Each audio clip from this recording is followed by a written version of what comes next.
Cerita ini bermula pada tahun 2020. Ada sepasang kekasih yang mana memang cowok ini sebut saja Adin dan perempuannya bernama Jasmine. Mereka kenal di salah satu pekerjaan proyek. Adin ini memang sudah punya pacar sebelum mengenal Jasmine. Pada waktu itu memang Adin ini menjalin hubungan dengan Jasmine tanpa sepengetahuan pacarnya Adin. Suatu hari akhirnya ketahuan juga oleh Jasmine. Jasmine pun malah besar terhadap Adin. Adin pun tidak bisa mengelak. Akhirnya jujur terhadap Jasmine bahwa sebentar lagi Adin akan melangsungkan pernikahan 6 bulan lagi. Mengetahui hal itu, Jasmine semakin marah. Sosok Jasmine ini memang banyak yang menyukainya. Terlebih di pekerjaannya memang dia seorang arsitek. Adin pun memang sebenarnya memilih Jasmine hingga berani membatalkan rencana pernikahannya dengan pacarnya. Saat itu keluarga Adin pun marah besar terhadapnya, belum lagi keluarga dari pacarnya. Jasmine pun sebenarnya sudah merelakan Adin, akan tetapi Adin tetap kekeh pada pendiriannya ingin mempersunting AS Jasmine. Adin yang saat itu tengah frustasi karena keluarganya memang mengusirnya dan keluarga pacarnya mengutuknya. Adin hidup sendiri sekarang, tidak ada siapapun yang membantunya. Adin pun berbicara kepada Jasmine bahwa ia ingin serius menikahinya. Awalnya Jasmine menolak, kan tetapi dengan kegigihan Adin, Jasmine pun mau. Akhirnya mereka memutuskan untuk menikah tanpa didampingi kedua orang tua mereka. Setelah menikah, mereka hidup berdua, tinggal di kontrakan. Saat itu tengah COVID melanda, pekerjaan Jasmine pun menjadi terhenti, hanya bermodalkan hidup dari gaji Adin. Adin sering pulang ke rumah orang tuanya sebulan sekali tanpa sepengetahuan Jasmine, akan tetapi tetap tidak diraukan oleh keluarganya. Adik-adiknya pun tidak menyukainya karena memang sakit hati dengan kelakuan kakaknya yang memalukan keluarga.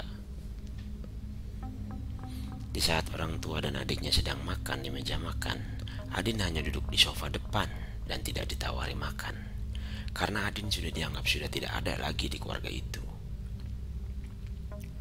Setiap kali pulang dari rumah orang tuanya, Adin hanya menangis. Adin pun tidak menceritakan kepada istrinya. Suatu hari, ibu dari Adin menelpon. Adin merasa sangat senang. Ibunya menyuruh ke rumah untuk makan. Sesegeralah pulang Adin dari tempat kerjanya. Akan tetapi, ayah dan kedua adiknya masih tidak menegur Adin. Ibunda Adin sering memberikan makanan pada Adin dan dibawa pulang. Ibunya tidak mengetahui Adin sudah menikah dan taunya masih berhubungan dengan Jasmine. Suatu hari, Jasmine mendadak sakit. Sakitnya sangat aneh, karena hasil dari rumah sakit tidak ada penyakit apapun yang ada di dalam tubuh Jasmine. Akhirnya, Adin pun membawa Jasmine ke beberapa orang pintar. Akan tetapi, Jasmine tidak juga sembuh, malah semakin parah. Penyakitnya kadang suka teriak-teriak, meronta-ronta kesakitan, kadang kesurupan. Pernah suatu kali dia sedang kambuh, dia keluar kontrakan tidak menggunakan busana.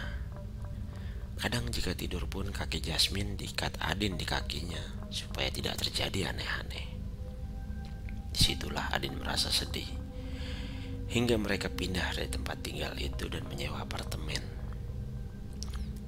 Keuangan mereka pun lama-lama habis karena pengobatan yang dilakukan. Pernah suatu hari mereka hanya memakan menggunakan terasi dibakar. Duitnya disimpan untuk pengobatan. Kejadian yang paling mengerikan waktu itu pernah tengah malam Jasmine berdiri di balkon apartemen ingin melompat. Untungnya saat itu Adin bangun dari tidurnya dan mencegahnya. Setelah dia turun dari balkon, dia lari ke dalam kamar mandi. dan mandi masih menggunakan pakaian.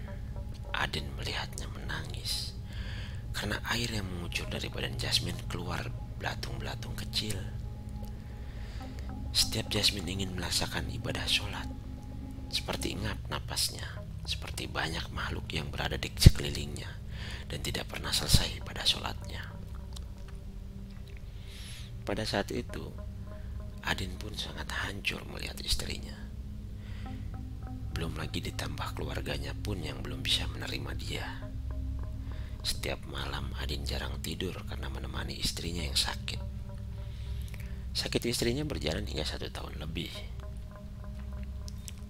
Akhirnya Adin dan Jasmine memutuskan untuk pulang ke rumah orang tua Jasmine di daerah Jawa Barat. Di sana memang sudah ada Habib yang memang sudah berkumpul di rumah orang tua Jasmine. Pas sampai di depan rumah orang tua Jasmine, Jasmine pun tidak mau masuk ke dalam, malah lari ke dalam mobil. Dia bilang takut masuk ke dalam rumah. Akhirnya Adin dan kakak laki-lakinya Jasmine memaksa Jasmine masuk. Pas masuk, tiba-tiba Jasmine jatuh pingsan. Habib pun membacakan doa. Jasmine pun tiba-tiba bangun dari pingsannya dan berdiri di depan Habib, berbicara kepada Habib. Orang ini tinggal tunggu matinya saja, jangan dibantu.